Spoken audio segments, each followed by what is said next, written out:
Hi, my name is Alison, Executive Director of the Clery Center for Security on Campus. Campus safety has been a hot topic in the media and policy debates as we look at the VAWA amendments to the Clery Act that went into effect this July 1st. And there's a lot of misinformation out there. The Clery Center wants to bust some of the myths that are out there and set the record straight in terms of what is required of your institutions, what obligations there are, as well as help you meet not only the letter of the law, but also the spirit of the law. There are some professionals in the field claiming that there are 111 or more policy statements required in your annual security report. This is simply not true. There are 13 main policy statements, such as timely warnings, emergency notifications, collecting crimes, and then there are subcategories that are required within that. We have a tool that's available to you that will help you navigate how to put together these policy statements. Most of the work you likely have done on your campuses. Saying that annual security reports are unreadable, lengthy, or that people on your campus are not reading it is really based on data and studies that we have from 10 years ago. We know that in this climate, in this landscape, have certainly been changes. Students are talking about this more. We have activists talking about this on and off of their campuses, and the media writes on this story at least once a day.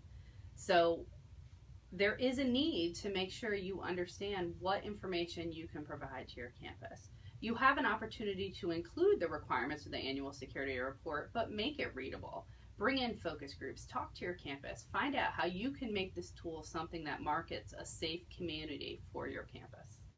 If you approach the annual security report in a collaborative manner, pulling in multidisciplinary professionals on your campus, you're going to capture a breadth of information in essentially what is the cliff notes of complete policies. So here's your opportunity to really synthesize that information, take information and put it kind of the top of the trees of what's important about the policies and what your community needs to know.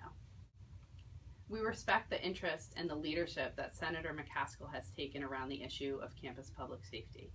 However, recently in June, she mentioned that we don't need the Clery Act. And that simple statement has really caught wildfire throughout the industry. We feel it's important to, quite honestly, set the record straight and address that comment. We find most of the challenges with Clery lie when there are organizational dynamics that are not working on a campus, when there's not support from leadership, when there's not true buy-in from the community for the elements of the Clery Act.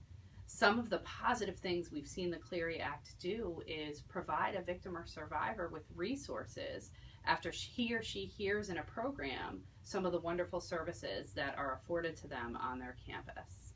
We've seen the Clery Act provide for timely warnings and emergency notifications when the community is at risk or there's a current or ongoing threat to their safety.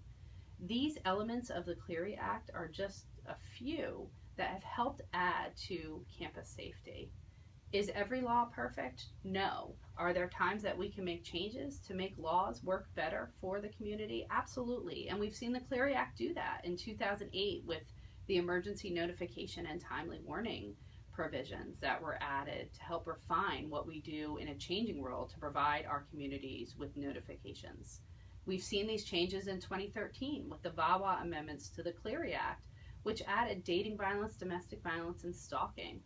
We need to address these crimes. They're happening on our campuses at high rates, and so we need to make sure that we're providing guidance for campuses to put systems in place around response as well as prevention. We're living in a climate that is constantly changing around higher education and campus safety. It is important that we have conversations about what's working in our laws and what's not working. And this is a conversation that we have every day at the Clery Center and that we hope to continue at our 25th anniversary conference in Washington, D.C. at the Museum on November 13th. We will have professionals representing all areas of higher education to talk about policy, to talk about response, to talk about where we've been with the Clery Act and where we're going. This can be a polarizing conversation, but we want to lead it, and it needs to happen, and it needs to continue to happen in a solutions-based, productive manner. And that's our end goal for this event. So we hope that you'll join us.